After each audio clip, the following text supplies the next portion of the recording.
What is up, guys, and welcome back to a brand new video. Today we are covering the AOR Christmas Cup, the festive league racing tournament that I am taking part in at the moment. This is the penultimate race, the Belgian Grand Prix, and as you can gather from the title, this is one of the closest races I have ever had in racing game history. There's something about this car, the Ferrari F2007, which we are using today. Everyone is using the same car, and we all have a choice of the same default setups.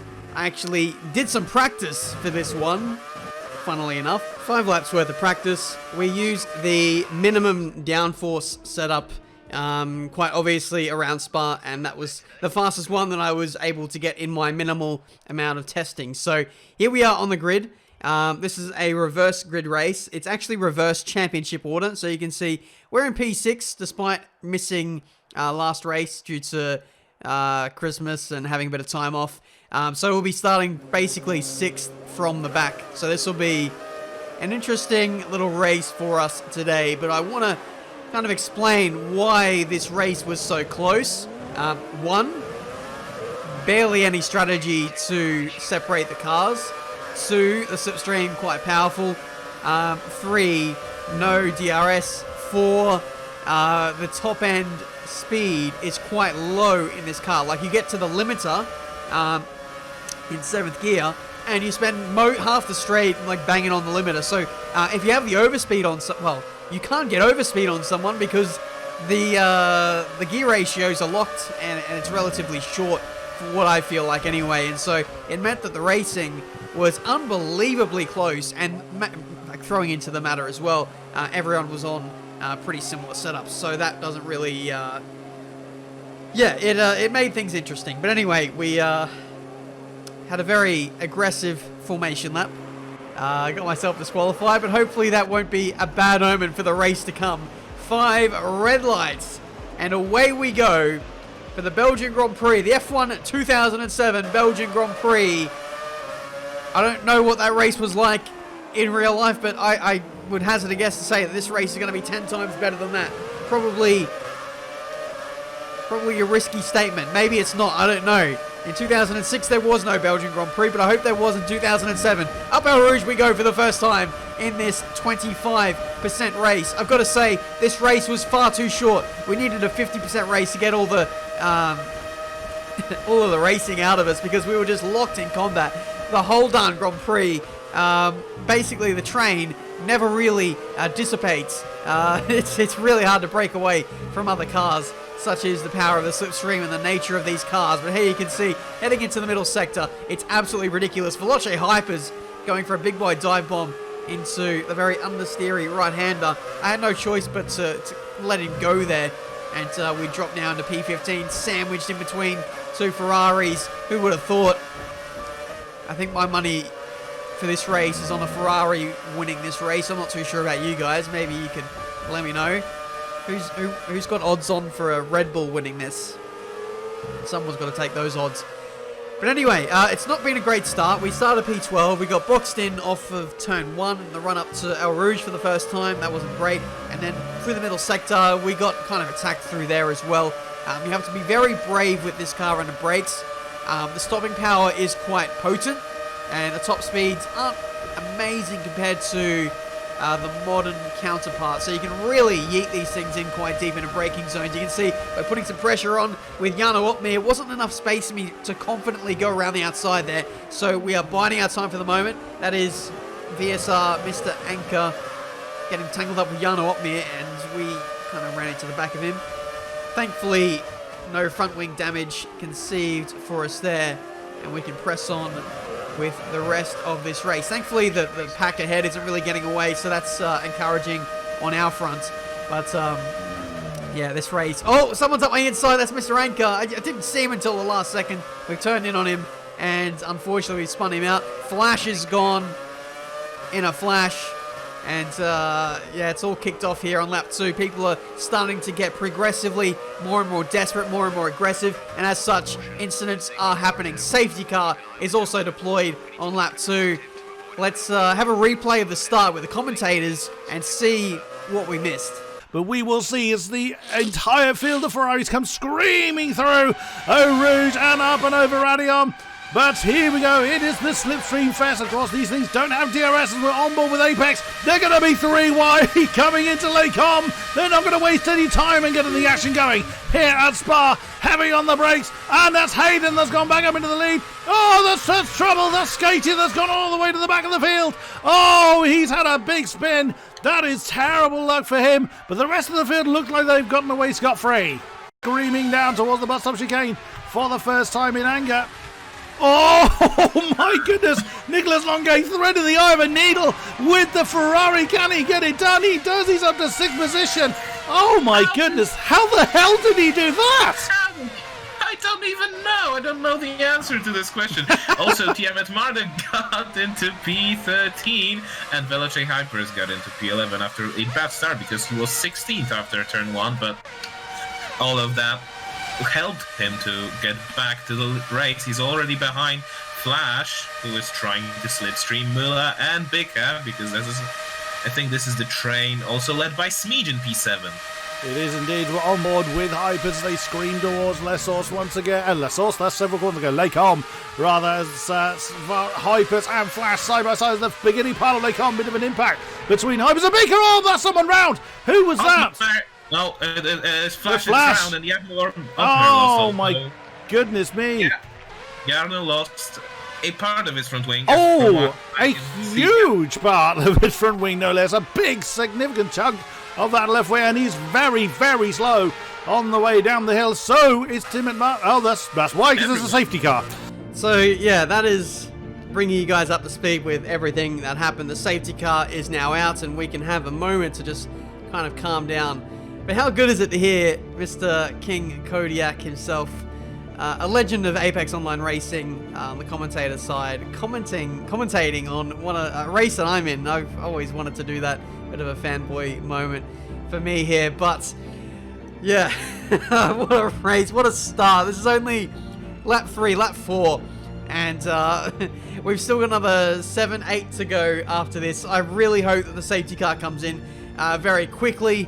Because I don't want to miss out on a single moment of the action that is going to transpire in this Belgian Grand Prix. Jarno Opmeer stopped for a new set of tyres, a change of front wing, and he was out and away he went. There's no pit stops in this race, simply because the regulations don't account for that. There is no regulations, essentially, for these classic cars. So we can do basically whatever we want, and this dry compound that they call it is good to last the whole race. So there will be no pit stops, or at least scheduled ones, on our front today. Away we go for the restart of the Belgian Grand Prix, just under halfway in this race, and I'll be hoping to claw my way into this race once again. A poor exit out of turn 1.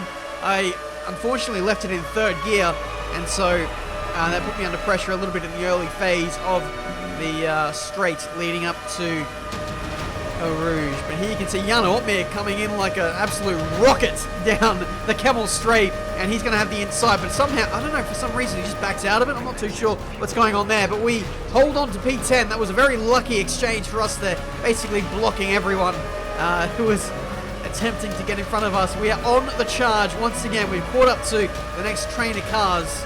It's very hard to overtake, although that seems very... I know what you're probably saying. That sounds like stupid. How could it be hard to overtake? But the simple fact of the matter is, the track is so... It's so congested. It's hard to find a bit of space to actually perfect a move without running into the back of someone. We managed to do that into the bus stop chicane around the outside of Bika, and we are now in the top 10. Veloce Hype is going for a move on. I don't want to say that name for fear of getting demonetized. Perhaps I'll say it later.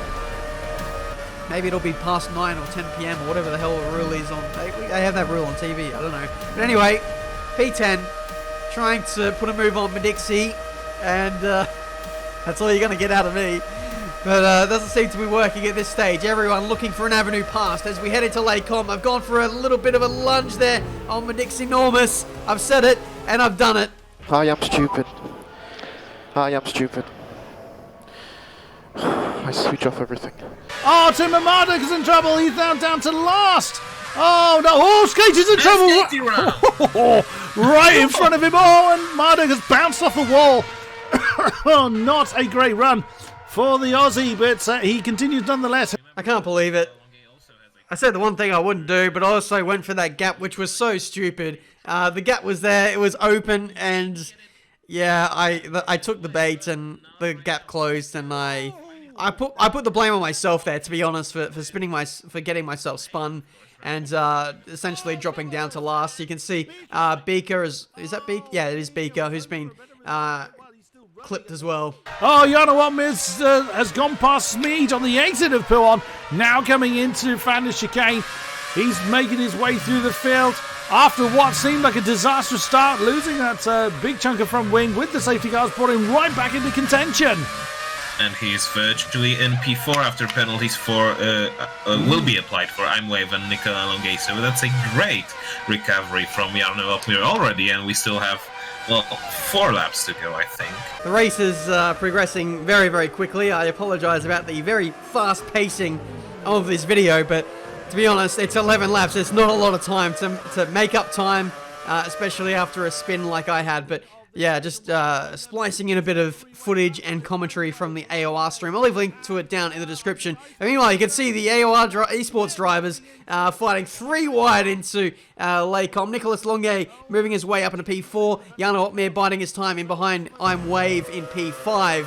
But that is turning into a fascinating fight inside the top 5. A couple of those guys have penalties as well, so that won't be exactly settled on track. It will be settled by, well, who can keep their heads the most in these conditions. It's absolutely wild. I'm sad I'm not in it. But what matters for him is that he's losing time to Mr. Anka, and he has Flash just behind him. Nicolas Longuet, he's done it. He's outbraked Iceman into 3rd position into that chicane. But and right behind him, Opmeer has done the same to I'm Wave as well. So it's a hell of a scrap for him for the lead with 3 laps to go. And an incredible scrap it will turn into as the esports drivers are closing in on us regular plebs. But anyway, I am trying to close in on the top 10 runners once again as my race to recovery commences. A big boy lunge into the bus stop chicane did me no favours. Unfortunately, lost a bit of time there. But here comes Jano Opmeer. He's in the slipstream of Nicolas Longuet, the Red Bull esports driver. It's 3 wide down there into Laycom. And Jano actually does the same thing that I did, albeit a little more, it looked a little bit more planned. Not that you can plan to half spin yourself out, but he was alongside for a lot of that straight. But regardless, it is all kicking off in this Belgian Grand Prix, and it's so hard, honestly, so hard to make up the difference when all the cars are so closely matched on pace, speed, cornering ability. It really just comes down to who can make the least mistakes. Hyper's proving that he can't avoid having a couple of crashes. These guys are all in a bit of trouble here. Hyper's collided with Mr. Anchor, I think, and a couple of these guys might have some front wing damage, the least of which being Richie B as we go around the outside into the middle sector. That is us up in a P11.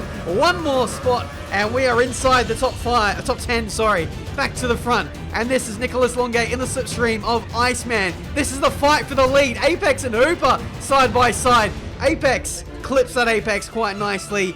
And this fight will continue in this Belgian Grand Prix. Back to me again as we put some pressure on Flash, who is trying to squeeze us a little bit into Laycom. We're now inside the top 10, and that could potentially be the maximum we can get out of this race. Oh, Longuet and Iceman nearly side by side. Jano Opmeer right behind.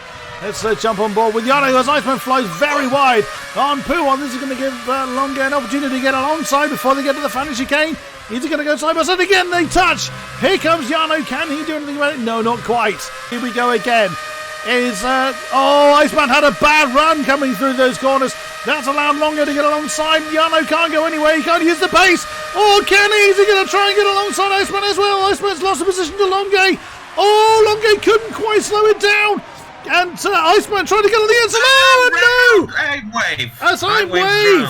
Oh, my goodness. Trying to get on the inside of Jano, but that impact is sending him round. Longuet's up to 3rd. Jano is fighting Iceman on the inside of La Source. Oh my goodness me, that is absolutely amazing. Iceman now into 5th position. Iceman down to 5th. Yano on to 4th. Final lap to go. It could absolutely go in any direction. It certainly could, as we're now going to cut off the commentary and do it for ourselves. But yeah, this is Iceman trying to put some pressure on Yano Opmir. Yano probably has no eyes for Iceman behind. He's going to be fully focused on Nicholas Longe just ahead. And, well, not only him, but Apex and Hooper, who all stand in his way between a victory and potentially maybe not even a podium at this point, as Nicholas Longe pulls off a scintillating move around the outside at turn 10. And he is through now for P2. He can set after Hooper to try and win this race. I have absolutely no idea whose hands this race is in at the moment, with penalties all up in the air. Yano goes up the inside of Apex into the very fast Huon section, and now it's the esports guys 2 and 3 chasing after Hooper on this last lap of the Belgian Grand Prix. That is pressure.